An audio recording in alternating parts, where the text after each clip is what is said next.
रेडू साहब, आप कैसे देख रहे हैं सरकार के इस कदम को कि अधिकारियों को अलर्ट कर दिया गया है, आप जनता के बीच में जाइए? जो रेडू साहब कह रहे हैं कि जो सरकार की छवि खराब हो रही है उसको दरअसल अधिकारियों के जरिए सुधारने की कोशिश की जा रही है। चैनल से जुड़े सभी साथियों को प्रणाम करते हुए और प्रदेशवासियों को बधाई देते हुए मैं ये कहना चाहूंगा कि आखिर सरकार को घुटनों पर आना ही पड़ा। जिस प्रकार से ताऊ देवीलाल ने खुले दरबारों का प्रचलन किया था और उसको लगातार चलाया भी गया था और उस खुले दरबारों को समेट कर एक खिड़की बनाने का काम किया था इस सरकार ने, और स्पष्ट रूप से ये घोषणा की थी, घोषणा ही नहीं बल्कि अगर कोई चंडीगढ़ सीएम हाउस पर जाता तो उनको धमकाया और डराया जाता था कि यहाँ क्या करने आते हो, और उनकी बात सुनना तो दूर की बात रही।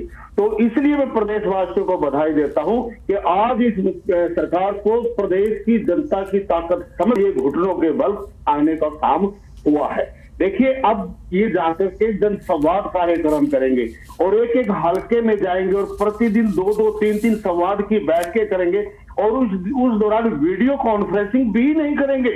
इतना बड़ा त्याग इस घमंडी सरकार के ने किया है तो इसको असल में ये समझ में आया है कि हरियाणा प्रदेश की निडर और बहादुर जनता अपना फैसला स्वयं करना जानती है, इसलिए सरकार घुटनों के बल पर आई है।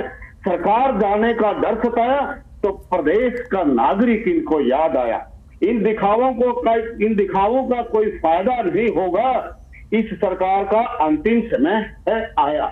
अब इनको लग गया है कि इनका अंतिम समय आ गया है और अब ये गांव में, देहात में, आम नागरिक के पास जाकर के अपनी इस खोई हुई छवि को दोबारा से प्राप्त करने का प्रयास किया जा रहा है। इन्होंने देख लिया कि जिस प्रकार से अभय सिंह चौटाला परिवर्तन यात्रा के माध्यम से आम जन से मिल रहा है और वहां जन समर्थन भारी संख्या में उनको मिल रहा है, ये भय इनको सता गया है।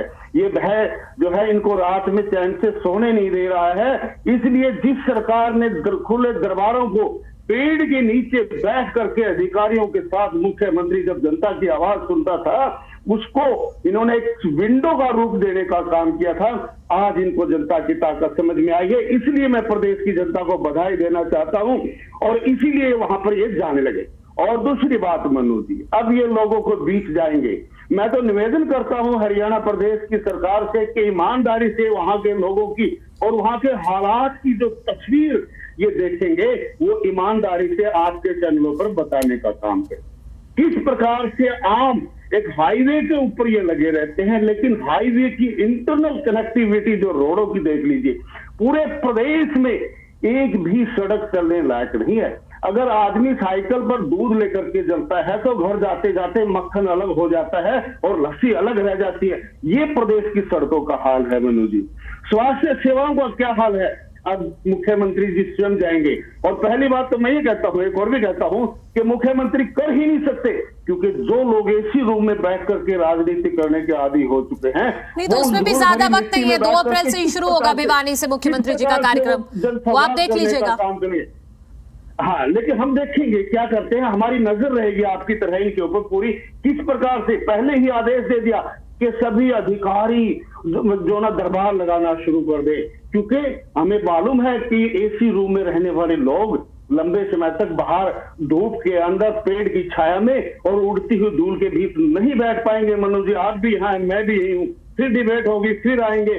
लेकिन चलो, इन्होंने जाने की एक सोची तो सही, और ये भी परिवर्तन यात्रा के भय से कि अभय सिंह जी कहीं पूरे प्रदेश में ना छा जाए और पूरा प्रदेश उनके पीछे ना लग जाए, इसलिए सरकार ने जाकर के वहां पर जाने का मन बना है। लेकिन एक कहावत है मनु जी, अब पछताए होत क्या जब चिड़िया चुग गई खेत। अब तो इस सरकार का सफाया हो चुका है, प्रदेश में कोई भी वर्ग इनसे संतुष्ट नहीं है। अब तो इनका खेत। इसका एक छोटा सा जवाब दीजिएगा कि परिवर्तन यात्रा से डरकर दरअसल आप निकले हैं घरों से बाहर और आपने ये पूरी प्लानिंग तैयार की है कि आप जनता के बीच में रहना पड़ेगा। देखिए ऐसा मनु जी, मुझे तो हैरानी हो रही है। ये कह रहे हैं कि हम परिवर्तन यात्रा लेके जनता के बीच में जा रहे हैं। भाई बहुत अच्छी बात है, आप जनता के बीच में जा रहे हैं। मुख्यमंत्री जी भी गांव गांव जाके जनता से फीडबैक लेना चाहते हैं, लेकिन उससे इनको दिक्कत है। उसको ये कह रहे हैं जी घुटने टेक दिए, घबराहट हो गई। भाई ये डेमोक्रेसी है, हर किसी को जनता के दरबार में जाना होता है, जनता के बीच में जाना होता है। तय जनता करती है कि जनता ने किसकी बात पे विश्वास किया, इंतजार कर लीजिए। लेकिन एक बात इन्होंने बड़ी गजब कही, हाँ, जल्दी से। एसी के कमरे में बैठने वाले, देखिए इन्होंने मुख्यमंत्री जी को एसी के कमरों में बैठने वाला बताया। एक व्यक्ति मनु जी जो मात्र 3 एकड़ का किसान है, केवल 3 एकड़ का किसान, उसको एसी कमरों में बैठने वाला कौन कह रहा है? जिनके नेता हजारों एकड़ के मालिक, चांदी का चम्मच मुंह में लेके पैदा हुआ लोग, वो कह रहे हैं 3 एकड़ के मालिक को कि यह तो एसी कमरे में बैठने वाला व्यक्ति है। इससे बड़ी विडंबना क्या होगी इस देश की? मतलब इतना बड़ा झूठ कैसे बोल सकते हैं लोग? मुझे बता दीजिए भूपेंद्र सिंह हुड्डा ने कब खेत में जाके ट्रैक्टर चलाया था?